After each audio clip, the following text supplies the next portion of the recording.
What is up, my gooners and doomers? I got a quick one for you today.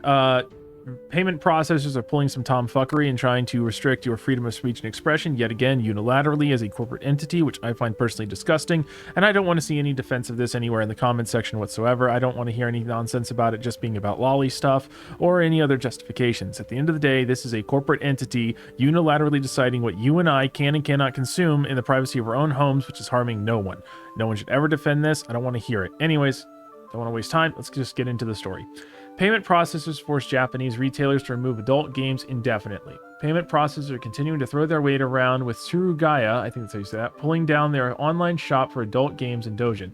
According to GameSpark and Automation, the retailer's online partner, Talos EC, is hoping to bring the listing back as soon as possible. However, they also said that the listing will remain down, quote-unquote, indefinitely, adding that, quote-unquote, a situation has arisen that requires discussion with providers regarding payment methods for adult products, unquote. Surugaya followed up with a statement saying, quote, "We have always handled the products in question in the same manner as other products. At this time, we are prioritizing informing our customers. We are unable to provide a clear indication of when the site will reopen. As such, the site will be closed for the time being," unquote. Over the past several years, payment processors such as Visa and MasterCard have seemingly been coercing platform holders and retailers to censor artists and products. They don't say products here, but it's products too. Last year, popular online retailer DL site was forced to reject Western payment processors in order to keep their full inventory listed.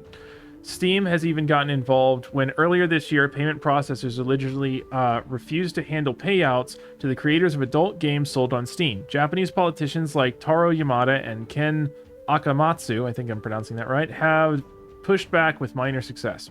This problem extends beyond Japan, with independent content creators on Patreon being forced to restrict what sort of content they create and host or risk being banned. Many have left Patreon for Subscribestar. And by the way, that's absolutely true. As a Lord of Degeneracy myself, I have been obviously plugged into a lot of these H-game spaces for a long time, and it's absolutely true that you are seeing a mass exodus right now from Patreon to Subscribestar, because a lot of them, even ones that are seemingly following all of the rules, are sometimes just randomly getting banned. It is absolutely disgusting, and no one should defend this whatsoever. Again, it is a corporate entity unilaterally deciding what you and I can and cannot buy with our own money, simply because they hold a monopoly on, or a seeming monopoly on, payment processing, especially internationally. If you know of any way to get around this or alternative payment methods, again, feel free to share it in the comments below, because right now it sounds like officially, if you live in America, the only way to get a hold of these games and products anymore is to pirate them, because you literally cannot officially buy them anymore, again, unless there's an alternative international payment processor I'm not aware of. If there is, again, share it in the comments below. So yeah, I just wanted to give a quick update on that. It is absolutely disgusting, and in my personal opinion, I think that the United States government should pass a law forcing these payment providers to process any non-illegal payment just by default. If it's not illegal, they should be forced to process the payment so people can get the products they want, even internationally, again, unless it's illegal. But unfortunately, I don't think they're ever going to do that, so we just kind of have to wait for the private sector to come around with a natural alternative that is willing to process this stuff.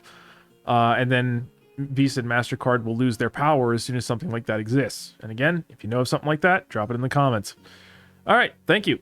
That was a quick update. See you around in the next video. If you liked it, like, comment, subscribe, wherever you're watching this, blah, blah, blah. Look for my link tree, but you get the song and dance. Anyways, ciao.